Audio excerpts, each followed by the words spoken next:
Hey. This is the only gentleman in North America praying that Rob Ford keeps his job for as long as possible. Yeah, hopefully he'll just do more crazy things. I think he tackled a lady the other day. I was pretty psyched about that. You're calling Lauren right away? Yeah. Lauren, quick, put on CNN. He just ran down an old lady. A fat guy in politics did something crazy. You got to let me do it. That must feel like the best break in the world when you're like, okay, it's not a black guy, it's not a tall, thin Whenever white guy. A chubby dude does something crazy, I get really excited. And the worst part is it's always like on a week off from SNL where it's like, oh no, this Richie Incognito guy's kind of chubby. He did something crazy. It's on a week off. Fat people are lazy. When did you know immediately with Rob Ford that was going to be yours, or? There's no one my size on the show. Right. So I was like, yeah, he's got a weird neck. I'm probably going to end up doing that. I heard about it a little late in the game. I'm very bad with any kind of news or politics. I'm usually watching other stuff. So when he did that, I saw the picture of him and I went, oh no. That's going to be me. Well, you wouldn't even think a guy that was mayor of Toronto. I mean, there was a thing today that most American Harvard students don't even know the capital of Canada. I couldn't tell you. I would say C. Did you go to Harvard? Because I went there once. Yeah. Put that on the resume. To visit a friend. Yeah. Put that on the resume. But here's the mayor of Toronto, who now has become more famous than any other American mayor. Yeah, I think he had a reality show coming out now, and that might not happen, which is like, I mean, that's a mistake. Yes. That's a huge mistake. That's a big mistake. And his brother now showing up. I like the crazy brother. Yeah, the brother's great. It's just you kind of wish that he was the New York mayor. A little bit. Know? Yeah. Or even our president. I mean, if you're going to screw it up, let us laugh a little bit. Let's have some fun with it. Yeah, if you're going to do all the crazy things that he's done, you should then make a bobblehead. And that's what he did. He gets caught smoking crack and he releases a bobblehead. It's a bold move. It's a bold move. It is. When I did see him, though, it was being a fan of SNL. I was like, I wish Chris Farley was around because he would have killed it. They would have brought him back like he was Tina Fey. I mean, because he looks so much like Pharoah. Yeah, and it would have been perfect. I feel bad that I had to do it when I wanted to see him. I wish he could have come back and done it. You say you've always been a fan of SNL long before you got on? Yeah, I was a big SNL nerd. I used to leave school to go watch it at the television Museum of Television and Radio. Like I was before, go watch old ones before it was on. Before the internet and all that stuff. Yeah, I still have a wall of VHS tapes of old SNLs that I taped, and I would just watch it constantly. Well, I would tape the audio off the TV and listen to it on the bus going to school. Right, that really I was one of them, right? Right, ladies? Right, ladies. Yeah, the ladies go for that. Yeah, they really love a young chubby kid with a knowledge of sketch comedy from 20 years ago. Well, is the show older than you, though? Has it been around that long?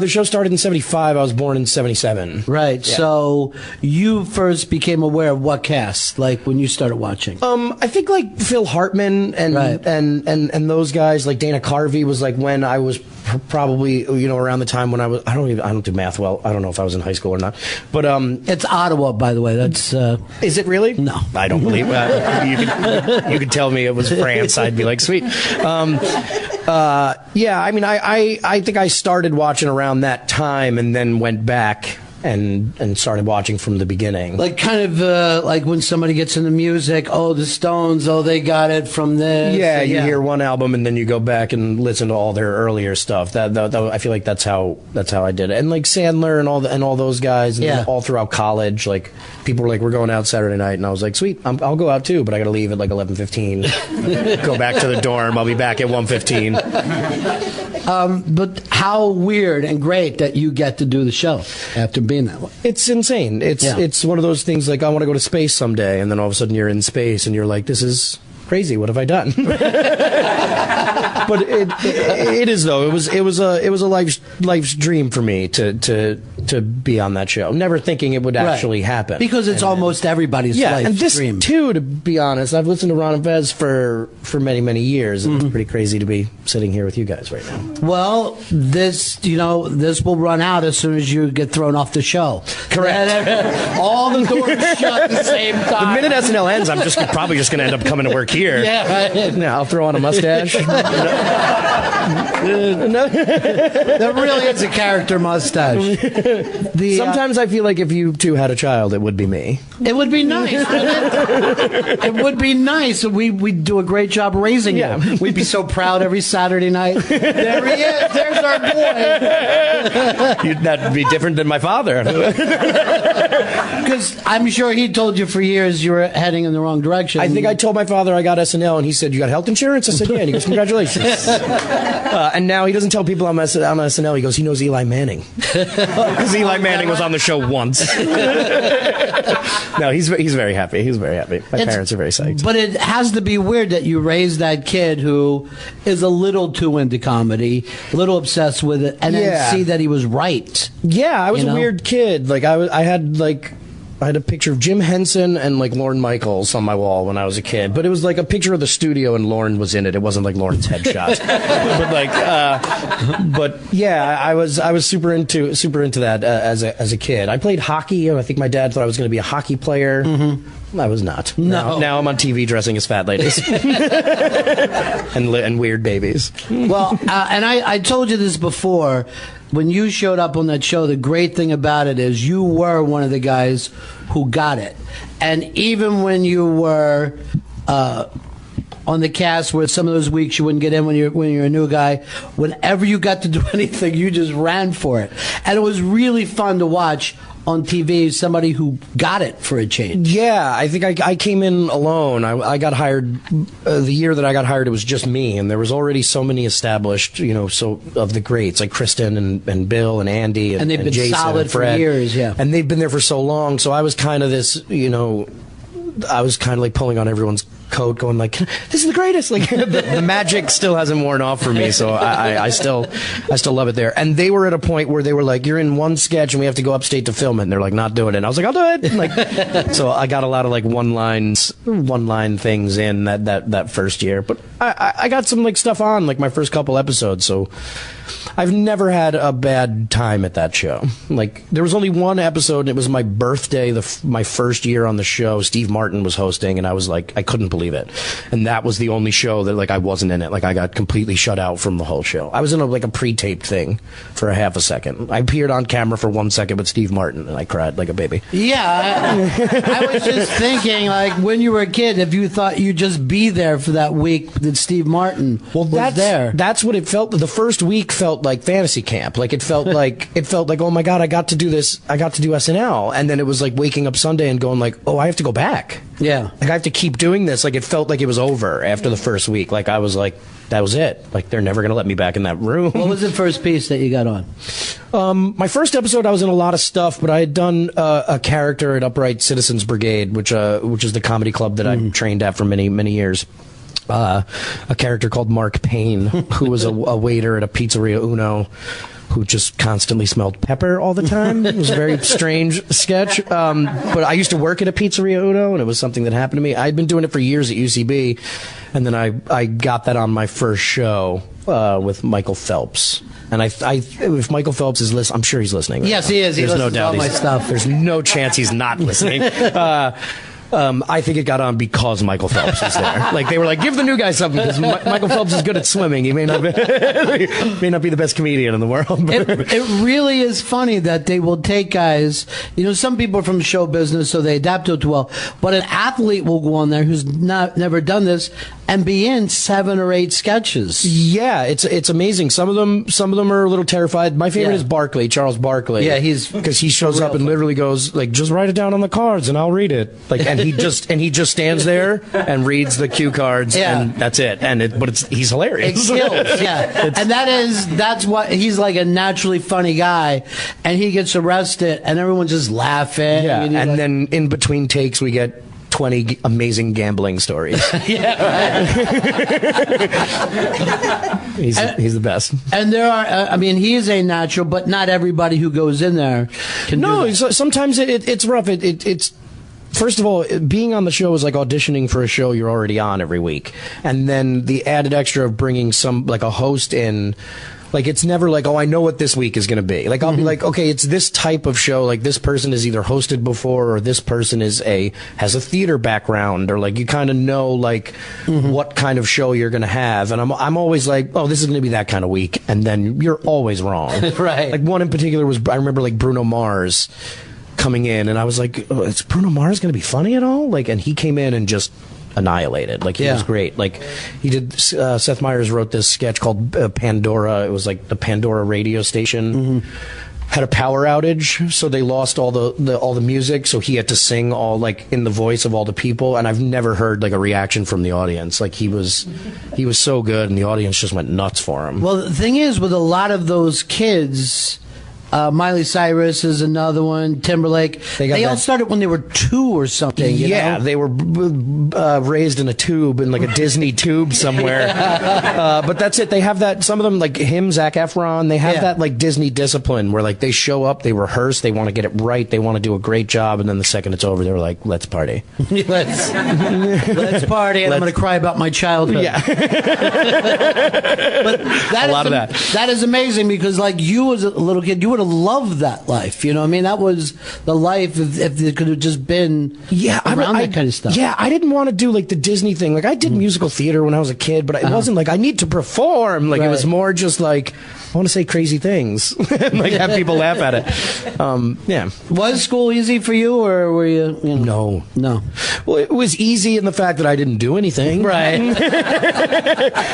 I was the kid in school who knew everybody, was nice to everyone. I was kind of like the mayor. Right. Like the mayor of high school. Like, I was friends with everybody. I hung out, I had my core group of friends, but like, then I would go upstairs to the art room, grab a bunch of paint, and like paint a mural on the wall of The Simpsons, and the principal would be like, why did you do that? Like, I literally did that once, and just decided to get paint and paint a mural of The Simpsons on the wall, and he came down, saw it, and said, you got to change the beer can to soda.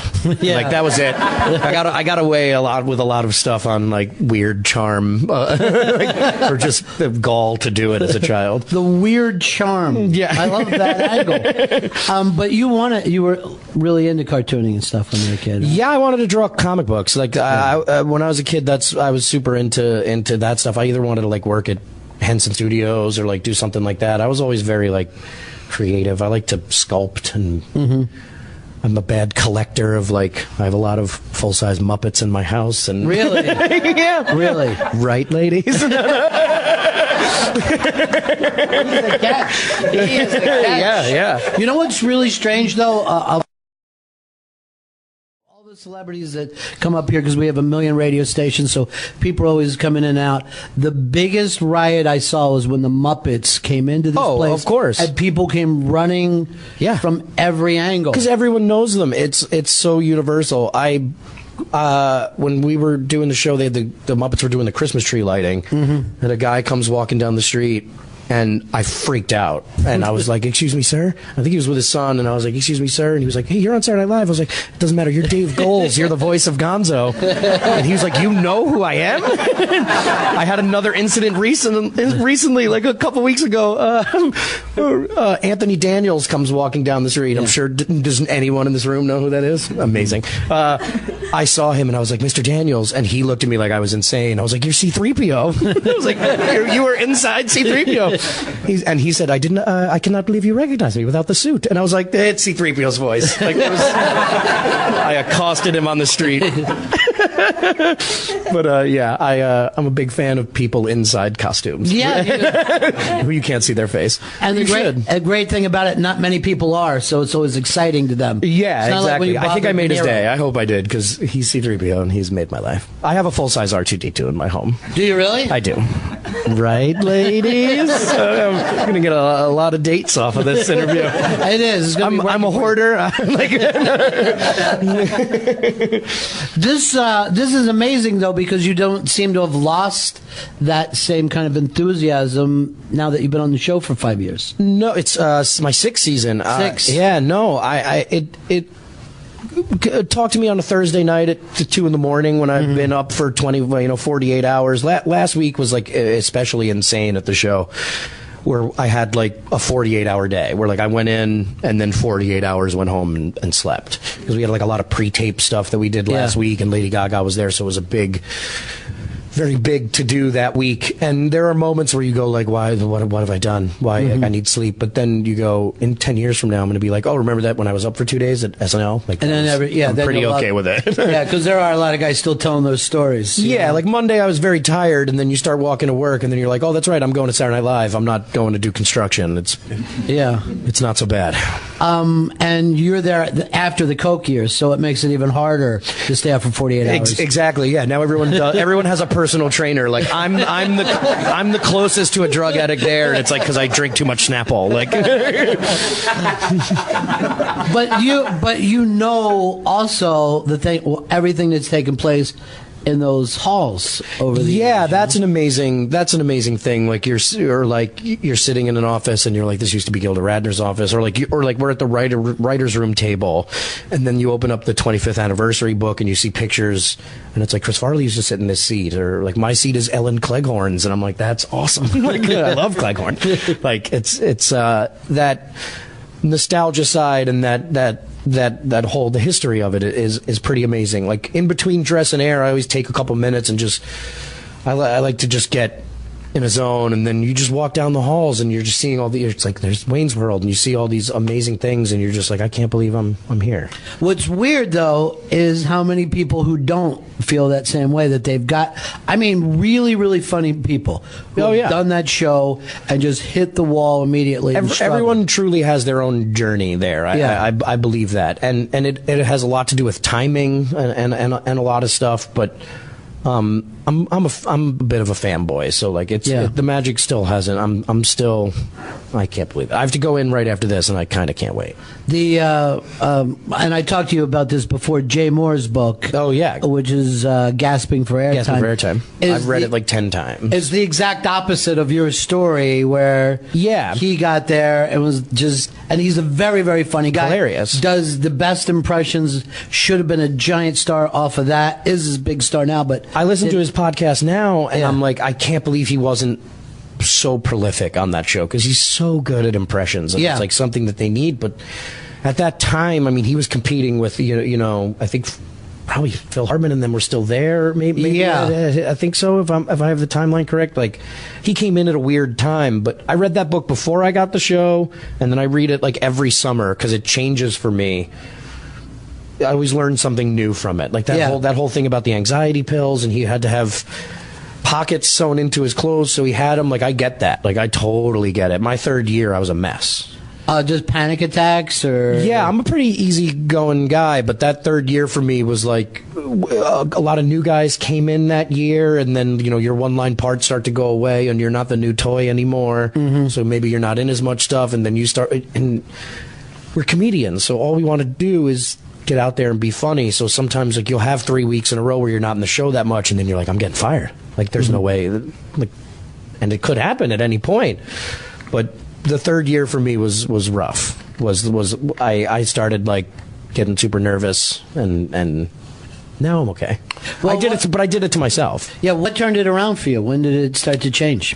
I remember like going to an after party and seeing like it was like Tom Hanks was there and all this stuff was going on, and I just like it was so like it was one of the first times where like I think like after 2 years I took a breath for a minute and went, this is the summer, if I come back I'll be a cast member, I won't be a featured player anymore. And then all of a sudden you're in the cast, and you make it, and they bring you back, and they give you that approval, and you're just like, I'm finally here. And then you're like, I'm a cast member now, so they're going to let me do whatever I want. And then that doesn't happen. Like, this is my 6th season, and like now I feel comfortable as far as I think they trust me a little bit more, and they're like, you're going to do this, this, and this. But that third year, it was kind of like, oh, that's right, Bobby's here, and like you're just like, oh no, they've forgotten about me. Like, and then you do it to yourself. You know, we're comedians. We need that approval. So I used to do stuff at UCB all the time, and then, you know, it's so hard to go do 4 hours of improv on your only day off, and you want to so bad, but I'm used to performing every night. So then that third year was like I'd have a couple weeks where I didn't have like a big thing in the show, and then you start to do it to yourself. You start to go like, I'm not good enough. Like, I shouldn't be here. And then I think I did like the first Drunk Uncle, and then I feel like stuff changed a little bit after that. It's so weird though, because if you don't have your confidence on that show, you have nothing. Right, and you made it kind of about yourself and what you were going to do. But a lot of guys will just be like, "Well, fuck the other cast members," and Lauren's an asshole. Well, yeah, and they just lose it. Yeah, you know, or they won't laugh during your sketch at the table because they think if they laugh at your sketch, they don't laugh at your sketch. There's a better chance that it's like that doesn't happen anymore. I feel like at that time when Jay and those guys were there, that was happening, but. Now we're all just a bunch of sweethearts now. Well, I think a lot of it has to do that you guys are coming out of UCB, where people are working with each other. Yeah, you have this community of people that you're with. You know, my improv team, I was with the same 8 people for years, and you get so comfortable with it, you can finish each other's sentences on stage, or like they're going to make a joke and they haven't even thought of it yet, and you're waiting for them to realize it, and then they do it, and you're like, nice work, sir. Yeah, that's the exact opposite of stand-up comedians. Exactly. Who are just like, I need to kill everyone and be standing here by myself. Exactly. At the end. Yeah, I did stand up for like a couple months, and I realized that I feel like if you want to do stand up, that's all you do. Like you do stand up and you get really, really good at it, and then I didn't have the patience. Well, you're in a nice. I mean, you're doing the promos this week, and they're not going to do that unless America is already comfortable with you. Yeah, that and Bill left. No. That comes from sticking it out. Well, that's it too. From freshman to senior. It's yeah. I mean, no. Bill and all those guys, they were all so kind and so good to us, and Bill especially, and Fred Armson's like one of my favorite dudes in the world. Like, one of my favorite comedians in the world, and they're all so nice, and then they leave, and you literally feel like we're losing our best players, and then all of a sudden you're in that position where you have to do it's like I used to look at them doing promos and being like, someday, and now I'm like, oh, I gotta get up for promos, like yeah, right. But like I actually love doing the promos because you get a couple minutes early on in the week with the host to kind of like mess around with them, and like we improvise a lot, and the promos are different now. They used to be 15 seconds. Now they can do whatever we want and put it online. Right. So they could be 5 minutes long. And we did the ones with Josh Hutcherson yesterday, and he's great. He's hilarious. Well, you know, when you're talking about those people leaving, it's a really weird thing about Saturday Night Live that we don't decide how much we like them until they're gone. You know what I mean? So after any cast leaves, they're more fondly remembered, I think, by critics and even the public. It's fascinating. It's like my first couple years on the show, if I was walking down the street, people would just say SNL. Right. And they call you SNL, and you're like, yes, and they're like, hi, and then you move on, and then they called me Snooki for a year, and then it was Drunk Uncle, and now now they're like, oh, you're Bobby Moynihan, and it's like, yeah, that's right. But it's like, it's funny too, like I think like Will Ferrell's last couple years on the show, like people hated him, or like a lot of people were like, this guy sucks, like, and it's like, and then 10 minutes later he's off the show, and they're like, he's the greatest thing that's ever happened. Best thing that ever happened. The SNL fans are like very. I feel like the SNL diehard fans are in it to win it no matter what, and then there's always the people like, that show sucks, it's not funny anymore, I haven't laughed since Farley was there, and I'm like, when's the last time you watched it? And they're like, 1981. Yeah, right. And yet everyone will have an opinion. I mean, people will still bring up Belushi today, and you're like, what would you have been, 70? I live in the shadow of people going, you're not as funny as Farley, and I'm like, I am well aware of that. Like, he is the greatest. Like, and yet when he was on the show, people bitched about him. Yeah, people always bitched about Sandler on that show. But I think they bitch about it because they feel like it's theirs. Because it's the only show in the world like it. I mean, there's no other show like. It's one of those things where I wish every single person who's ever seen SNL got the chance to come to the studio and watch it happen, because it's a different world. It's insane. Yeah. Like what happens during those commercial breaks. Like if you go back and watch the last episode, for instance, the Lady Gaga episode, I played Rob Ford in the cold open.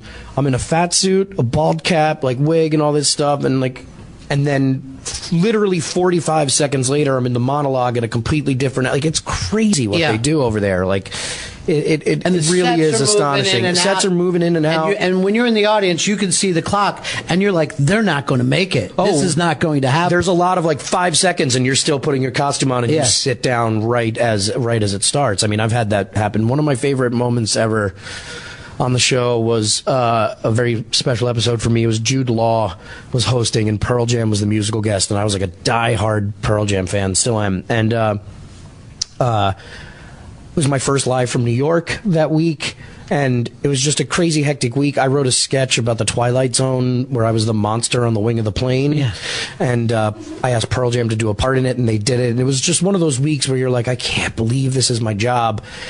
And I'm standing there, I think I was like in like a cop outfit, and it was the last sketch of the night, and they're like, we're not doing that sketch, we're doing a different sketch. So I had to change in the studio, put on a fake beard, a turban, and it was a show called Talk Show with Ravish. It was like a sketch that Nassim wrote, and they have it online. If you go on NBC.com, they have like the commercial break, because they record the commercial breaks. They have it online. They're like, we're not going to make it, and they're like 5 seconds. And as the sketch starts on air, you see the wall coming up, and then you just see fingers holding the wall up for the whole sketch. But you see me physically like sit down in the seat as it's starting, and I'm just like this. Like breathing very heavily, and like and the whole time I'm sitting there going, we did it. Like I can't believe we did it. And the second the sketch ended, it was just one of those magical nights at the show where like everything went perfect for me. And I had like a 70s like cream colored suit on, and I'm changing for the good nights afterwards, and it says Jay Belushi on the inside of the pants. Wow, man. And it was like, I'm getting low. I burst into tears. Like it was just one of the greatest moments ever. And then like you're walking down the hall and you see a picture of him in the suit, and it's just like, very lucky, very, very lucky people over there. I think it's fascinating that you get it. Like I said, I know a lot of people who've done that show, and they don't get that thing that's special about it. And I always laugh over the years when suddenly the papers will decide, the show should be canceled, or they do this Saturday Night Dead. It happens every 5-10 years. And you're like, and do what? It's Saturday Night Live. It's like Monday Night Football, Saturday Night Live, 60 Minutes. Yeah. This is tradition. And there's so many other jobs in the world. Like, it was like, being a cop is probably very hard. Like, like all that stuff. So like when I complain about SNL, or like, or when other people complain about it and I get mad, like you feel like selfish almost, because it's like we're literally just having a good time. Yeah. But sometimes people will say like, oh, the show wasn't as good as it was last week, and I'm like, yeah, well, we've been up since last week, and it's really, really tiring, and like we're just constantly running, and it's like it's a live television show that we're putting on every week, and there's an hour of stuff that we've also done that day 12 times that got cut. Or there's times when you're on camera and a cue card comes up and you're like, those lines are completely different. Yeah. And you're like, I'm on live television, I can't mess up, or else you that's the worst part about it, is if you mess up a line for the rest of time, you're just like, oh God, and that was I had one chance and I screwed it up. And even slightly changes a joke. I mean, you just I mean, I've been in sketches where they're pulling cue cards in the middle of it, and you're on live television and you're going like, and you're watching them go, and you're like, you're really doing this to me? Like I'm literally on live television. I had one a cold open. It was one of my first cold opens where I got to do a live from New York. It was I think it was that Jude Law episode. And it was me and Kristen started off the sketch, and they hold up my cue cards, and it was a new guy on cue cards, I think, and my cue card said, thank you, it's great to be here hosting Saturday Night Live, and it was the cue cards for the monologue. And I was like, oh no. What am I supposed? And the guy just looked at the cards very nonchalantly and went, ugh. and just slowly walked away. And I was like, oh, now, but I don't know what I'm saying. So I did a lot of the sketch with my back kind of going, yeah, well, because they have different sets of cue cards. So I'm looking over my shoulder, and Kristen is a pro, so she knew, so she kind of scooted over a little. But like, it's those moments where you're like, just on the brink of disaster. I don't think people realize that too. Is like, you watch a show and you're like, that was a good show, and it's like, well, you should have seen the dress. We were a mess. And also, like, at any moment, that show can just go off the rails. If one tiny thing goes wrong, something happened this week. For the Lady Gaga show, they told me I was going to announce, because she was hosting musical guests. Yeah. And they said, you're going to announce her first song. And I was like, oh my God, that's huge. Like, as an SNL fan, like, I get to announce the musical guest. I'm like, ladies and gentlemen, Lady Gaga. And you can see it on my face. I look like I'm 5 years old. And then the second one was Seth for the second song. Yeah. And Seth was nowhere to be found. Like, I think he was rewriting something else. And then they're like, we need somebody. Like, and just all of a sudden people start running because they all want it, but I just happen to be there. And if you watch it, I'm in like a Christmas sweater thing and like a nice wig, like, of hair that I would never have. And it just looks so strange. I'm like, once again, Lady Gaga. And it's like, I'm dressed as like a 50-year-old dad, and like, it made no sense. But that was a complete accident. That was literally just because we didn't have time. And if I wasn't just in the studio, I don't know what they would have done. Like, it was a 3-second difference, and it would have been, I don't know what they would have done. And that's a fairly constant thing for this every week. And it's been going on for 30-some years. And really, this is the way, I guess, Lorne thinks it works best, right? And it's true, and it does work best. It's run the same exact way it was in the 70s. Like, and the scheduling and everything. The only thing is we're not on cocaine all the time. Right. And that's the only difference. But we still use cue cards because Wally, the cue card guy, has been there forever. And we could have monitors easily. We could have teleprompters easily, but Lorne trusts in human being. You can't trust on a machine could break. I mean, unless Wally explodes in the middle of the show. But here's the thing. Could happen. Wally is going to put out you know Wally, right? Yeah, he's the best. Wally is going to put out a book one day that is going to be amazing. It's going to be amazing. Yeah. And he will never be allowed to work again. No. But I don't think he'll need to. Because one of the things that Wally said to me, and it's a frightening thing to be the cue card guy there, but some stars would come in at the beginning of the week and like blow him off, and then, like, Saturday night just be grabbing onto him. Wally, where are you going to be at all times? Well, so he would see people go from being rock star assholes to needy children. Or people who are like, I have an Oscar, I got this. Right. And then all of a sudden they're like, where's Wally? Where's Wally? Like, because, and like, a lot of times people will say, oh, that person was on cue cards the whole time. And what they're actually seeing is them not looking at the cue cards. Because if you, like, that was the hardest part for me. Like, I came from an improv background and an acting background where, like, this, like, you want to look at the person. You want to stare at the person and interact with them. And you can't do that at SNL because it's on cue cards. So you have to stare at the cue card. So I'm doing a sketch with you, and the entire time I'm never looking at you. I'm actually looking at the cue cards. And when you look at the person, it looks weird. Because just like the camera angles and the way that they do it. So whenever somebody says like, oh, he was on cards, I'm like, no, actually, I wasn't. You're wrong. Or I love when people say that. Like, they're like, this is what happened at SNL and this is what went wrong. And I'm like, no, you weren't there. Like, this is still Lawrence, though, the whole way through. I mean, 1,000%. Yeah, he's there. I mean, he's there now. Like, he's constantly around. He's always input. It's the show wouldn't run and shouldn't run without him. Like, he is that show. And it's strange. I think he'll be one of those guys that when he's finally done, everyone is going to go, oh, the Steve Jobs of comedy. They don't give it to him now, but who else has done anything near what they just when you think about what he's been responsible for and how many careers he's been responsible for and how many pop culture, how many shitty Halloween costumes, like like alone, like getting down to that level, like you know what I mean, like catchphrases, everything, like it's truly amazing. And yet, and he's still going, like and he still works like a regular guy. It's not like he could if he went in the ivory tower, he wouldn't be able to pull it off. Yeah, exactly. When you went to Saturday Night Live and said, I'm going to be here and audition, and there's Lorne, how weird was that for you? That was crazy. I remember them telling me, they're not going to laugh. They very rarely laugh, so don't be worried if they don't laugh. And I was like, well, that's mean. Like, it's a comedy show. And I remember going in for my first audition and seeing him, and like, I think I've romanticized it a little bit. He was sitting at a desk with a light on, but in my mind, it was a single light shining on his face. And I think it was a desk lamp, to be honest. But yeah, and I remember like saying for my first impression is Snagglepuss, and hearing him laugh, and I was just like, well, I don't know if he's laughing at me or with me on that one. I'm not very good at impressions, so this is what you get. I did Silent Bob, like a lot of ones where I didn't have to talk. I did Hurley from Lost. Like, I just said dude, and that was it.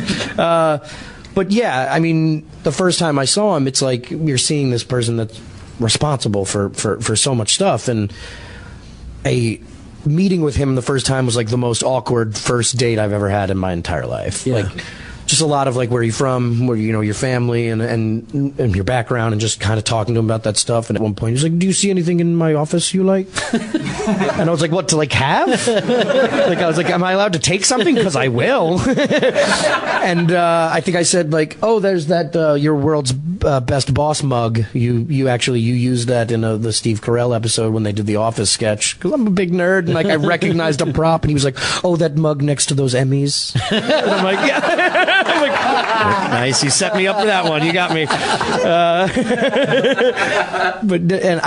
I used to be terrified of him. Like, I would see him in the hallway and go, hi, Lauren, and just run away. And now it's very nice to be able to talk like a normal human being to that man, because he's so.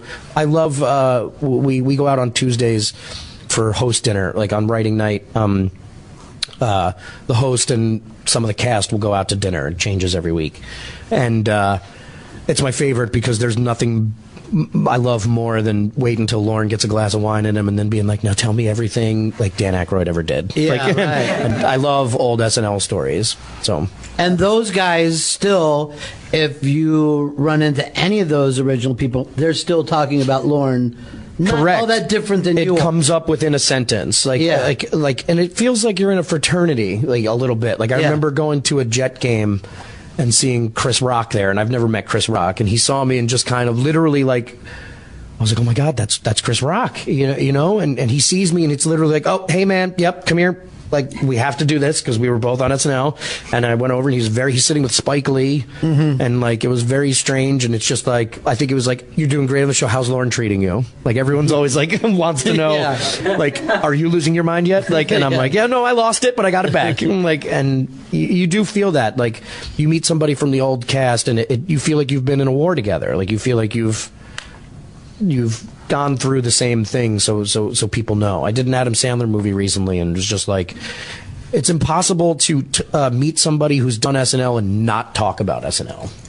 And it's like, we'll go out with the cast now, and it's like, did you see American Horror Story? And it's like, yeah, but last week, and like, you just like, we're so encapsulated in that world. And well, it's the same rooms, and Lauren is still there. I mean, that's it's the thing. oddly frozen in time in a lot of ways. One of the old writers came back. I won't say his name. He came back and is standing there, just standing in the office. They had just like put a new like wall in, like they had just like did like a little refurbishing in one of the offices, and he was looking at it and he was just like, they changed this, huh? And I was like, yeah. And he goes, it's where Garrett Morris used to smoke crack.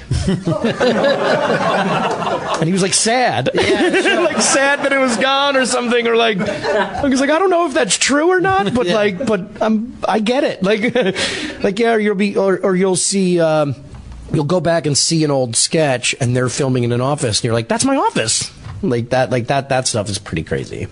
Do you think this show can go on after Lauren? Do you think it ends with him, or? I hope. I mean, he is that show, and they did it a couple years without him. Yeah, and I think it could go on. Like, I think like there are people if Lauren did leave, there are people that I would love to see it. Like, I mean, like, I feel like Seth would do a great job, but he's doing his show now. Yeah, he's going to be busy. I hope it just stays until Lauren is done, and then I don't want to say it'll end ever, but how do you I'll do it. I would do it in a second. It would be awful, but I would do it in a second. It'd be a much happier show. It would be. Hey, everybody, it's the Muppets again. It's the Muppets with musical guests Ron and Fez.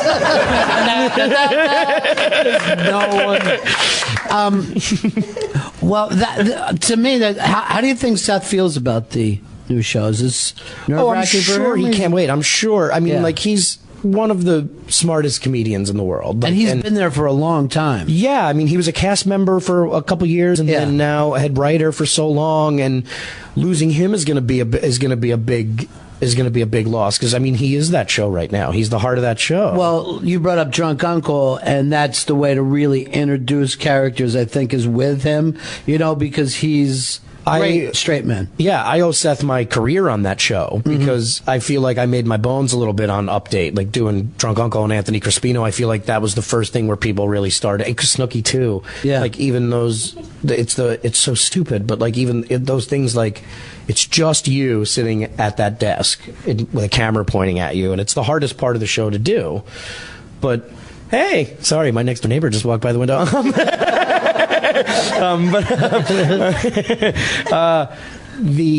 What was I saying? Mad TV.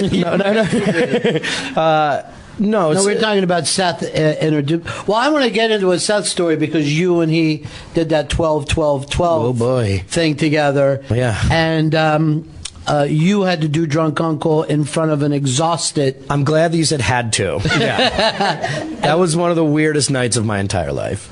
Well, anyone who's ever done comedy has done something similar, just not on national television. There's nothing like them coming up to you on a day before an event and being like, hey, you're going to do Drunk Uncle at the 12-12-12 concert. And I'm like, what's a 12-12-12 concert?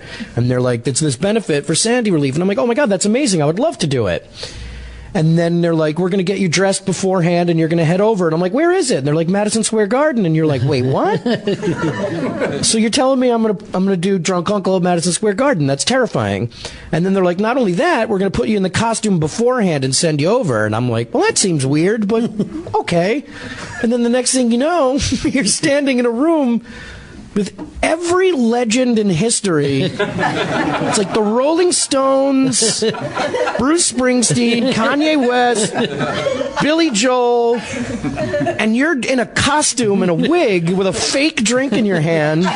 Katie Holmes walked up to me and said, what are you? It was the most embarrassing night of my life. And then Chris Rock and Adam Sandler went up, and the whole audience is made up of extremely rich people who are there to see their musical legends. And in the fourth hour of this concert, after Kanye West comes out in a kilt and screams for 20 minutes and drops his mic, and then they're like, ladies and gentlemen, Drunk Uncle! To just come out to a sea of people getting up to go get beer. It was quite an experience. I will say, if you're gonna bomb at Madison Square Garden in front of the most televised thing in history. I literally wanted to say at the end, well, it works on TV. Like, it's a very intimate thing. It's me making crazy faces on Update, so it's very close up. But when you're on stage, ooh, they did not want to see me after seeing Kanye West. They did not want to see the best part of that, if you ever go back and watch it again, and there's no reason you should. I never will. But watch how much Seth is enjoying it. Oh. And there is one point where he looks out at the audience and is essentially he might as well have said, will you clap, please? I was very happy to be a part of it and very happy to do that, but that was a little rough. Well, you're seeing that the money that they were raising. That's nice. Yeah, that was the only point of the show they started losing money. I don't know what happened. I ended up giving them $600,000. People were calling up. I changed They're doing. my mind. I have to live to the 13-13-13 when they just do a benefit for me for Drunk Uncle for making me do that. I thought the really funniest part of that is Seth being a funny man means he has a dark heart, and he's just enjoying it because he knows he doesn't. He just got to stand there like this guy's having trouble. You can, if you watch it, you could see me making the like move it faster, like the teleprompter. Like I'm like keep it going. Like I was dropping lines. I was like, let me get out of here as quickly as possible. But that's also the thing about you. Just keep wailing. Keep wailing. They said at the end, they're like, we have a car for you to take you home. They called me and said, your car is here. And I'm like, I'm already home. And they were like, what do you mean? They were like, what do you mean? I was like, I walked home. I walked out of Madison Square Garden to the Rolling Stones, who were like, hi, and then just went downstairs and walked home. And there was a woman who was leaving the event. She's like, you were just on stage. And I was like, and just walked away from her. I was literally home 6 minutes after I did that in my bed, like, what have I done? Blankets over your head, cough medicine. Humbling, though. Very, very humbling. That's great, though. The thing is, those are the stories you keep. Exactly. Right, and I kid around about it. It was not my best. I'm not even going to go as far as that. I'm not going to self-deprecate myself. I do that a lot. But, like, it's Drunk Uncle. It's what I do on the show. Like, right. People, if you like it, you like it. If you don't, you don't. But they did not. But you were right, too, that these were really rich people who didn't, like, get into anyone's new music. They were just... Yeah. That's why they were there to see Springsteen and all that stuff. And then, like, they got Kanye, and they were, like, not having it. Yeah. And then and then I come out in a wig. You got a movie. Yeah, now too with Vince Vaughn. Yeah. How weird is that for you too? While you're not really focusing on a movie career, to get these movie shots. It's crazy. I mean, like I enjoy working. I'm very happy at SNL right now. I don't ever want to leave. And but then you get presented with these things like that delivery. It's called Delivery Man with Vince Vaughn. It was based on a movie they made in Canada called Starbuck, and I had seen that movie and I loved it, and auditioned, got the part in the movie. I play Vince Vaughn's younger brother, and but it was the first time ever where I had done a movie and SNL at the same time. So it was like 6 a.m. to 6 p.m. I would be shooting the movie, and then 6 p.m. to 6 a.m. I was doing SNL, and then 6 a.m. Like it was like there's a couple like 72 hours of just doing straight work and like catching a nap for 20 minutes on a couch. The last scene of Delivery Man is this like, I guess I shouldn't say it. Vince Vaughn kills everyone. No. There is a very tender moment at the end of the movie, and I am just asleep. Like I see it in my eyes. Like I'm just like I am half asleep, and I feel really bad because it's like a tender moment in the movie. I was awake for like 40 hours at that point. But I love this though. You got SNL going, and you're doing some movies, and then you'll still do a web series though in the middle of it. Yeah, if I'm not busy, I'll sit there and do nothing. Like I'll sit home and listen to Ron Fez or Opie and Anthony like all day long, or Howard, and just like do. That's what I'll do. I'll just sit there and veg out. But I like being busy. Yeah, I did like a web series, The Sidecar, which is one that I wrote, which was just a weird thing that I've been wanting to do for a while, and then. Yeah, or I'm trying to do stuff. I've been doing a lot of like voices for animation lately, which is like a new thing that I'm enjoying. That seems like it should be a gimme for you though, with your voice. Well, that's what I mean. It's fun. Like I think SNL kind of opened that door a little bit, but I was in Monsters University. Like I got to do that, and just going to Pixar alone, like as a fan, was like the greatest thing in the world. And I'm playing a gay white rapper in a new show called Chosen on FX coming up, and I'm actually really excited about that. I just saw the promos for it, and it's like all this other stuff is wonderful, but it almost seems like gravy right now because SNL to me is still the and I mean it's sad that you're being typecast again as a gay white rapper. Always. This is always. Thank you for noticing, by the way. Again with the gay white rapper. Always. I promised some of these people they'd have a chance to ask you some questions, though. No, but I won't do it. And we're going to have to change that. Question. Hey, Bobby. Hey. I love you, by the way. Thank you. I love you, too. How many hours a week would you say are involved in the process for a Saturday night? A lot. Monday is kind of the easy day. We come in Monday night and we meet with the host for a little while, and then from Monday to Wednesday at 3 is kind of your own choice. Like, you can come in and write. I usually stay a long time. It's a lot of long hours, but it's all good fun. It also depends on how much stuff you're in that week. Like, Monday to Wednesday is one day for me, because you come in and if you have stuff that week, if you have an idea, then you're okay. If you don't, you're there for 14 hours going like, all right, I'm a fireman who's terrified of fire. Like, or no, that's awful. Like, or you just like, and you're just sitting there like, it's when you stop trying. Like, I feel like you'll sit there. One night I wrote a sketch for like 15 hours where I was a suit salesman who was giving people advice because I bought a suit that week and the guy was weird.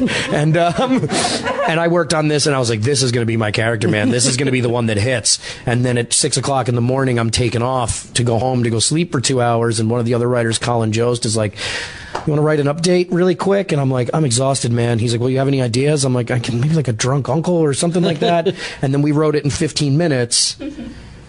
And then I went home and rehearsed that other sketch for 2 hours, and then come in and you read that sketch, it tanks, and you're like, well, I hope this drunk uncle thing works. And then cut to, I've done it 10 times now and bombed at Madison Square Garden doing it.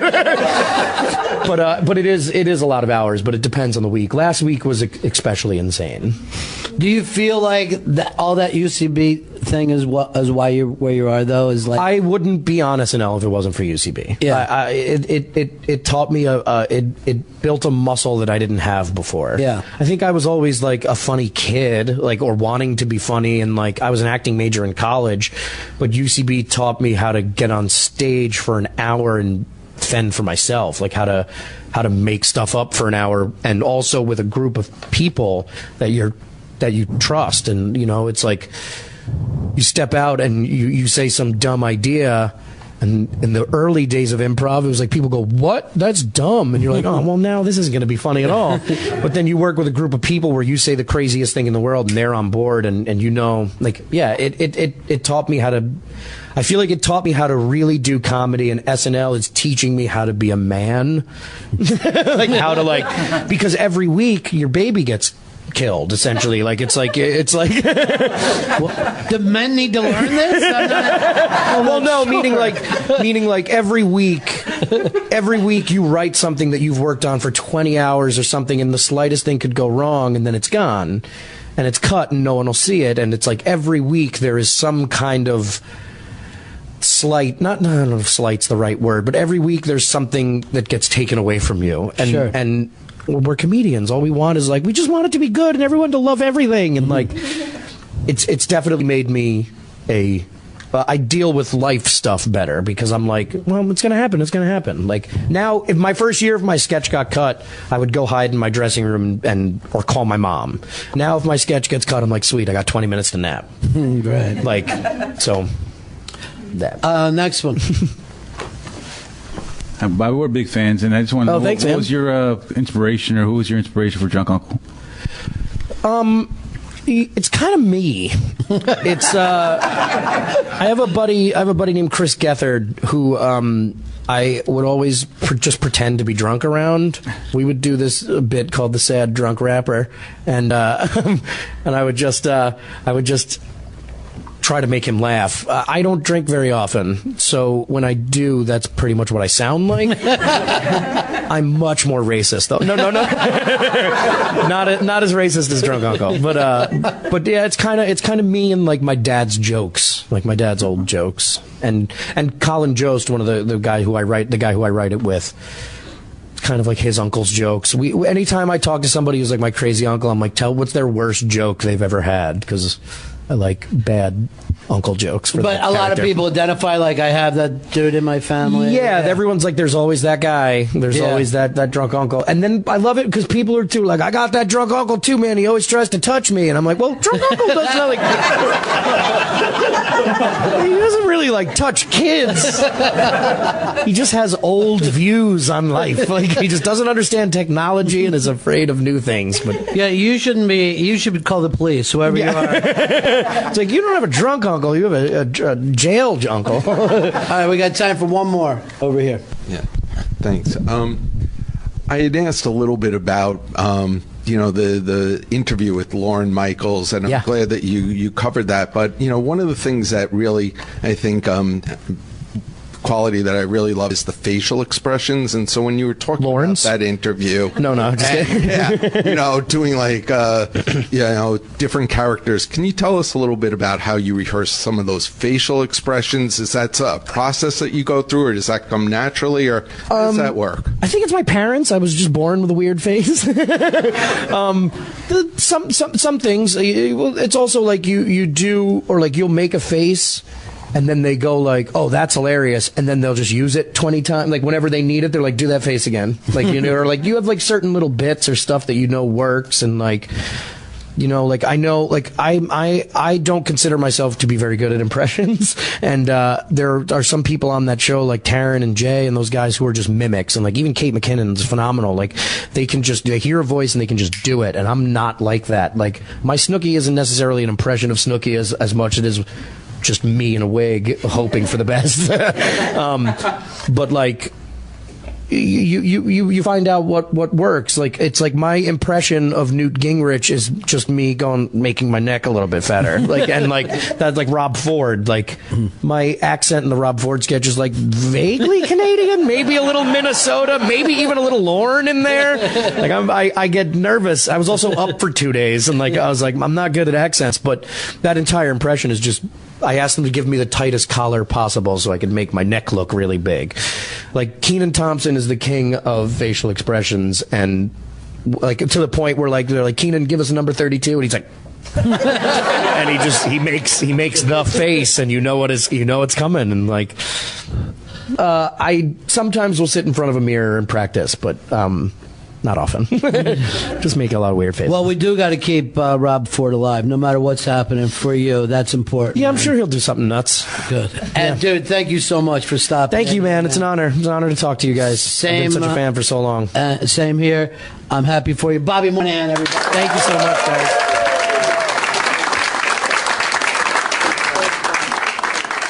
Oh, that like I wasn't in it. Like I got completely shut out from the whole show. I was in a pre-taped thing for a half a second. I appeared on camera for 1 second with Steve Martin, and I cried like a baby. Yeah, I was just thinking, like when you were a kid, if you thought you'd just be there for that week that Steve Martin was there. That's what it felt. The first week felt like fantasy camp. Like it felt like oh my god, I got to do this. I got to do SNL, and then it was like waking up Sunday and going like, oh, I have to go back. Yeah, like I have to keep doing this. Like it felt like it was over after the first week. Like I was like, that was it. Like they're never going to let me back in that room. What was the first piece that you got on? My first episode, I was in a lot of stuff, but I had done a character at Upright Citizens Brigade, which is the comedy club that I trained at for many, many years. A character called Mark Payne, who was a waiter at a pizzeria Uno, who just constantly smelled pepper all the time. It was a very strange sketch. But I used to work at a pizzeria Uno, and it was something that happened to me. I'd been doing it for years at UCB, and then I got that on my first show with Michael Phelps. And if Michael Phelps is listening, I'm sure he's listening. Yes, he is. There's no doubt. All my stuff. There's no chance he's not listening. I think it got on because Michael Phelps was there. Like they were like, give the new guy something because Michael Phelps is good at swimming. He may not be the best comedian in the world. But. It really is funny that they will take guys. Some people are from show business, so they adapt to it well. But an athlete will go on there who's never done this and be in 7 or 8 sketches. Yeah, it's amazing. Some of them are a little terrified. My favorite is Barkley, Charles Barkley. Yeah, because he shows up and literally goes like, just write it down on the cards and I'll read it. Like, and he just stands there and reads the cue cards and that's it. But he's hilarious. It kills. Yeah, and that's what he's like, a naturally funny guy, and he gets arrested and everyone's just laughing. Yeah, and then in between takes we get 20 amazing gambling stories. Yeah, famous than any other American man. Yeah, I think he had a reality show coming out now, and that might not happen, which is like, I mean, that's a mistake. Yes, that's a huge mistake. That's a big mistake. And his brother now showing up. I like the crazy brother. Yeah, the brother's great. It's just you kind of wish that he was the New York mayor. A little bit, yeah. Or even our president. I mean, if you're going to to screw it up. Let us laugh a little bit. Let's have some fun with it. Yeah, if you're gonna do all the crazy things that he's done, you should then make a bobblehead, and that's what he did. He gets caught smoking crack, and he releases a bobblehead. It's a bold move. It's a bold move. It is. When I did see him, though, it was being a fan of SNL. I was like, oh, I wish Chris Farley was around because he would have killed it. They would have brought him back like he was Tina Fey. I mean, because he looks so much like Pharoah. Yeah, and it would have been perfect. I feel bad that I had to do it when I wanted to see him. I wish he could have come back and done it. You say you've always been a fan of SNL long before you got on? Yeah, I was a big SNL nerd. I used to leave school to go watch it at the Museum of Television and Radio. Like I was before, go watch old ones before it was on. Before the internet and all that stuff. Yeah, I still have a wall of VHS tapes of old SNLs that I taped, and I would just watch it constantly. Well, I would tape the audio off the TV and listen to it on the bus going to school. Right, that really I was one of them, right? Right, ladies? Right, ladies. Yeah, the ladies go for that. Yeah, they really love a young chubby kid with a knowledge of sketch comedy from 20 years ago. Well, is the show older than you, though? Has it been around that long? The show started in 75. I was born in 77. Right, yeah. So you first became aware of what cast, like when you started watching? At SNL, and he said, you got health insurance? I said, yeah, and he goes, congratulations. And now he doesn't tell people I'm on SNL. He goes, he knows Eli Manning. Because Eli Manning was on the show once.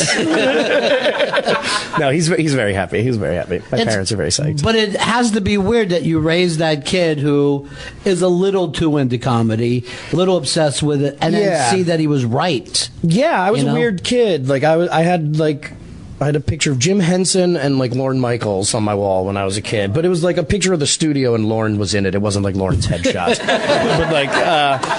But yeah, I was super into that as a kid. I played hockey. I think my dad thought I was going to be a hockey player. Mm-hmm. I was not. No. Now I'm on TV dressing as fat ladies and weird babies. Well, and I told you this before. When you showed up on that show, the great thing about it is you were one of the guys who got it.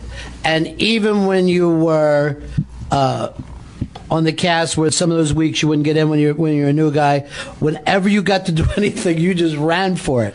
And it was really fun to watch on TV, somebody who got it for a change. Yeah, I think I came in alone. I got hired, the year that I got hired, it was just me, and there was already so many established, so of the greats, like Kristen and Bill and Andy and they've been Jason solid and Fred. for years, yeah. And they've been there for so long, so I was kind of this, I was kind of pulling on everyone's coat, going this is the greatest. The magic still hasn't worn off for me, so I still love it there. And they were at a point where they were like, you're in one sketch and we have to go upstate to film it, and they're like, not doing it. And I was like, I'll do it. So I got a lot of one line things in that first year, but I got some stuff on my first couple episodes, so I've never had a bad time at that show. There was only one episode, and it was my birthday, my first year on the show. Steve Martin was hosting, and I was I couldn't believe it.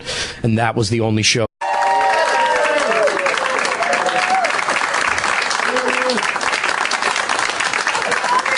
Bobby Moynihan.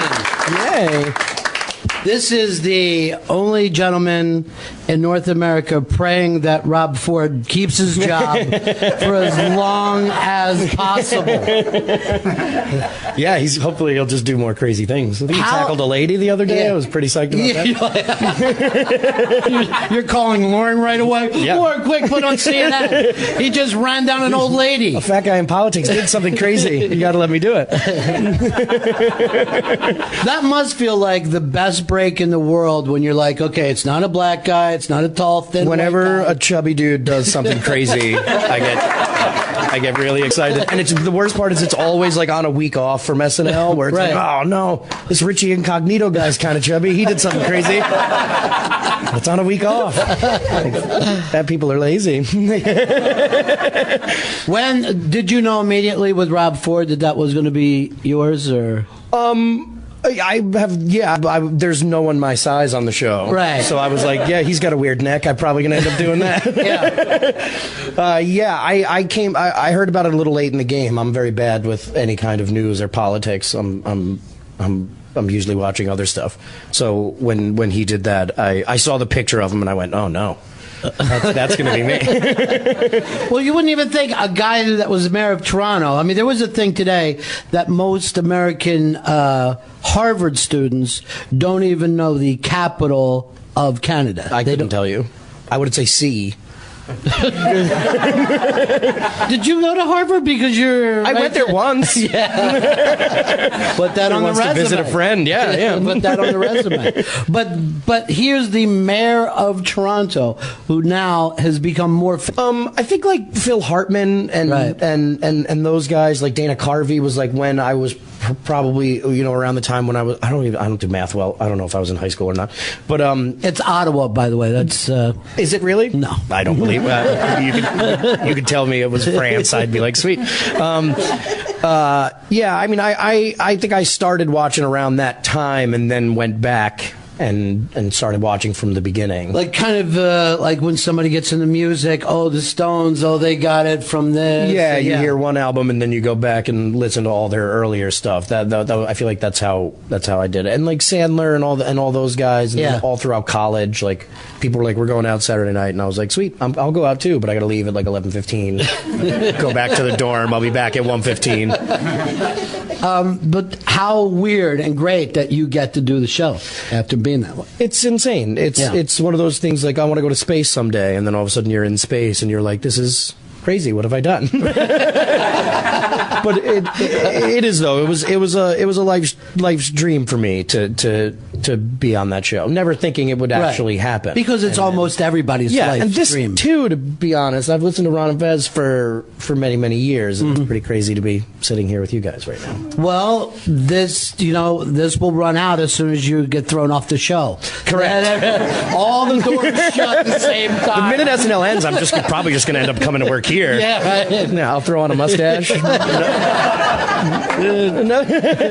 really is a character mustache. Sometimes I feel like if you two had a child, it would be me. It would be nice. It would be nice. We'd do a great job raising him. We'd be so proud every Saturday night. There he is. There's our boy. That'd be different than my father. Because I'm sure he told you for years you were heading in the wrong direction. I think I told my father I got